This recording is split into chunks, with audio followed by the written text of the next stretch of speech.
నమస్కారం ఏబిటెన్ news channel కి స్వాగతం.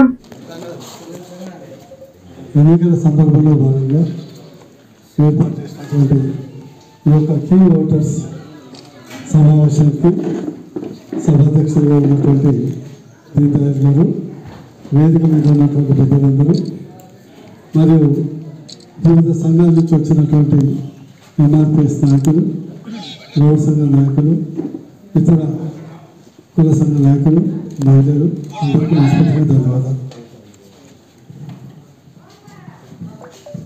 ప్రధానంగా ఈరోజు పార్లమెంట్ ఎన్నికలు వచ్చాయి. పార్లమెంట్ ఎన్నికలు వచ్చినప్పుడు మాకు సాధారణంగా 3 పార్టీలు వస్తాయి. మా తెలంగాణలో బీజేపీ, కాంగ్రెస్ అండ్ బీఆర్ఎస్. కానీ మనం ఆలోచించాల్సింది ఏంటంటే, ఈ ఓటు ద్వారా ఏ పార్టీ వల్ల మన ప్రాంతానికి, మన దేశానికి, మన రాష్ట్రానికి, మన కుటుంబానికి లాభమో దానికే ఓటేయాలి. దురదృష్టం ఏంటంటే, మన దేశంలో పార్టీల వారిగా ఓటేసే సిస్టమ్ ఉంది. పార్టీల వారిగా ఓటేసే దానికంటే పార్టీలకు అతీతంగా ఎవరు మంచోడు, దేశానికి, ఈ దేశానికి, ఈ సమాజానికి, రాష్ట్రానికి ఎవరు మంచివాడు, నా కుటుంబానికి ఎవరు మంచివాడు అనే ప్రశ్న వేసుకుంటే చాలా సులువైంది.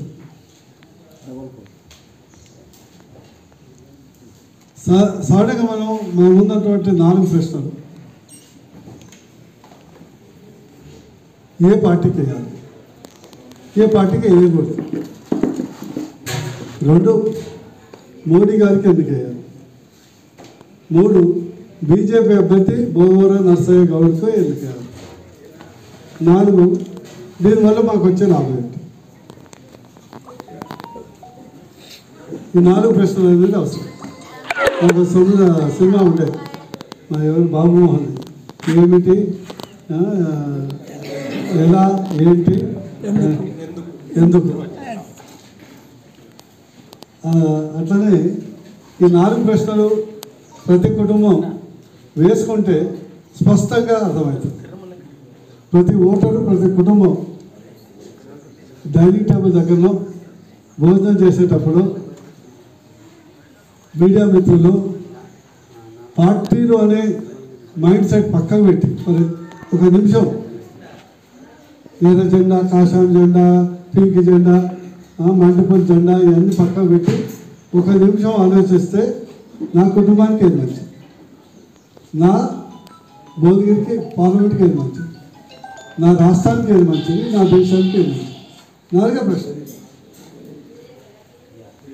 ఆన్సర్ స్పష్టంగా కనిపిస్తుంది. ఎప్పుడైతే మనం పార్టీ మూసబద్ధతలో పోతామో, అరే మా అయ్య ఈ పార్టీలు ఉండే, మా తాత ఈ పార్టీలు ఉండే, అందుకని నేను ఈ పార్టీ, ఈ పార్టీలో బానిస అయినప్పుడు ఆ బానిస మనస్తత్వం నుంచి బయటికి రాలేదు. ఈరోజు ముఖ్యంగా మనం ఆలోచించాల్సింది ఏ పార్టీకి ఓటు వేయాలి.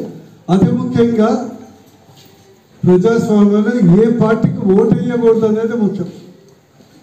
మన కాంగ్రెస్ గెలుపు అనేది కాంగ్రెస్కి ఓటు వేయాలని వేయలేదు, కేసీఆర్ గద్దె దింపాలని వేశారు, కేసీఆర్ని గద్దె దింపాలని వేశారు.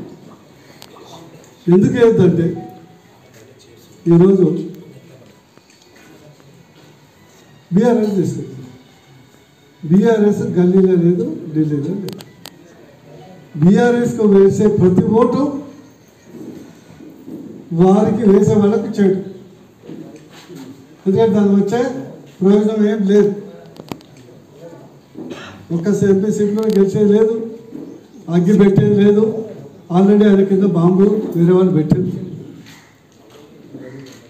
తెలంగాణ ప్రజలు పెద్ద బాంబే పెట్టారు. ఈ దేశానికి అగ్గిపెట్టి దేవుడు ఎత్తుకుంది. సినిమాలు ఉంటే బాంబు లగాలి, చూసినారు బాంబు లగాలియా, తెలంగాణ వాళ్ళందరూ బాంబు లగాలియా.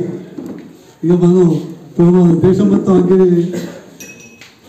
ఈ ఫామ్ హౌస్లో అగ్గి పెట్టుకోవాల్సింది. అందుకొరకు అక్కడ ఉపయోగం లేదు. 2 కాంగ్రెస్ మొన్ననే ఫ్రెష్గా వేశారు. అన్నం ఉడికిందా లేదా అనేది 2 మెతుకులు చూస్తే తెలుస్తుంది. 6 గ్యారెంటీలు, 60 గ్యారెంటీలు, 300 గ్యారెంటీలు అని అభయహస్తం అని చెప్పడం జరిగింది. కానీ అదే అభయహస్తం ఈరోజు తెలంగాణకు భస్మాసుర హస్తమైంది. నేను ఏదో బీజేపీ క్యాండిడేట్ బట్టి చెప్పట్లేదు. నేను ఫస్ట్ తెలంగాణ వాది. నేను అన్ని వదులుకొని నా తెలంగాణ బాగుపడాలి, నా తెలంగాణ ప్రజలు బాగుపడాలి, ఆర్థికంగా ఎదగాలని ఉన్న ప్రాక్టీస్ అని వదిలిపెట్టుకొని వచ్చినా కానీ కేవలం ఎంపీ కావడానికి రాలే. ఇక్కడ ఏమైంది? 100 రోజులకే సినిమా చూపించారు. ఇప్పుడే వస్తున్న పొలాలు కాంగ్రెస్ వచ్చింది, కరెంటు కష్టాలు వచ్చినాయి, బోర్లు ఎండిపోయినాయి, పొలాలు ఎండిపోయినాయి, మేకలు పశువులు వేస్తున్నాయి. ఇది వాస్తవే కదా, ఎవరికైనా డౌట్ లేదు కదా. నేను ఇప్పుడే 2-3 పొలాలు చూసి వస్తుంది. అంటే 100 రోజులకే ఈ సినిమా ఉంటే ఇక 500 రోజులు 5 సంవత్సరాలు అంటే ఎట్లా ఉంటుంది సినిమా? 2 ఇప్పటి వరకు చాలా మంది ఉద్యోగులు సమక్ష శిక్ష అభియాన్ లేకుంటే కొంత హోమ్ గార్డ్స్ వీళ్ళందరికీ 3 నెలల నుంచి జీతాలు లేవు. తెలుగులో సాగుతుంది, కొండ నాలుకకి మందేస్తే ఉన్న నాలుక ఊడిపోయినట్టు. రైతు బంధు ఎంతో ఘనంగా, రైతు భరోసా 10,000 కాదు 15,000, రైతు కూలీలకు 12,000, కౌలు రైతుకు 15,000 ఇస్తామని ప్రకటించారు. ఇప్పటి వరకు రైతు బందే 2-2.5 ఎకరాలు మాత్రమే వేశారు.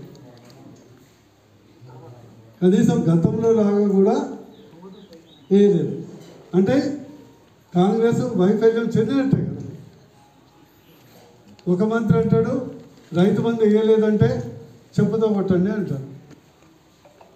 ఇప్పుడు మీరందరూ తెలుసు, రైతు బంధు 2 నుంచి 3 ఎకరాల మధ్యలో, అది కూడా శాంపుల్గా ప్రతి ఊర్లో 100-200 మందికి వేసారు. పక్కోడు కూడా నాకు వస్తుందేమో అనుకుంటాడు. అది కేసీఆర్ టెక్నిక్ వీళ్ళు బాగా నేర్చుకున్నారు. దళిత బంధు ఒక్కడికి ఇచ్చి మిగతా వాళ్ళందరూ ఉంటే నాలుగేళ్ళ పెట్టి అంటే నొట్ట పెట్టి అంటారు కదా, పెట్టినట్టు అందరూ ఆ పార్టీని కనువ కప్పుకున్నారు నాకు వస్తుందని. అట్లనే ఈరోజు శాంపుల్ గవర్నమెంట్ నడుస్తుంది. అందుకని వైఫల్యమైంది, ఇది అమలు చేయలేదు. ఈరోజు పరిస్థితి ఏంటంటే నిజంగా చెప్తున్నా, శిలాఫలకం వేయటానికి కూడా అప్పు తెచ్చుకోవాల్సిన అవసరం వస్తుంది. గతంలో ప్రాజెక్టుకి అప్పు తెచ్చేది, ఈరోజు కాంగ్రెస్ ప్రభుత్వం శిలాఫలకాలకు కూడా అప్పు తెచ్చుకోవాల్సిన అవసరం వస్తుంది. ఇదే కొనసాగితే రాష్ట్రం అరిష్టమవుతుంది, కష్టాల్లో పడుతుంది. ఎట్లా ఉందంటే తెలంగాణ ప్రజలకు చేతులు కాలేక ఆకులు పట్టుకున్నట్టు ఉన్నది. అదే అప్పుడు బీజేపీ ప్రభుత్వం ఇస్తే అసెంబ్లీలో వచ్చేది, కనీసం కేంద్రం అండదండ ఉండే, కొంచెం నిధులు వస్తుండే. ఇక పోతే బీజేపీ మీకు 3-4 ముచ్చట్లు చెప్తా, పెద్ద బోరు పెట్టారు. ఈరోజు 2014 తర్వాత కరెంటు కోతలు లేవు. అది గత కేసీఆర్ ప్రభుత్వం కాదు, తెలంగాణకు భారతదేశంలోనే 4 లక్షల మెగావాట్ల కరెంటు ఉత్పత్తి అవుతుంది. మనం వాడేది 2.5 లక్షలు. పొందగలుగుతున్నాం, ఇవ్వగలుగుతున్నాం.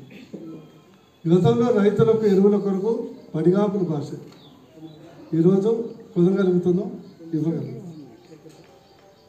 ఒక్కొక్క ఎకరానికి 18,000 సబ్సిడీ వస్తుంది. అందుకొరకు ప్రతి కుటుంబానికి సంక్షేమం అందుతుంది.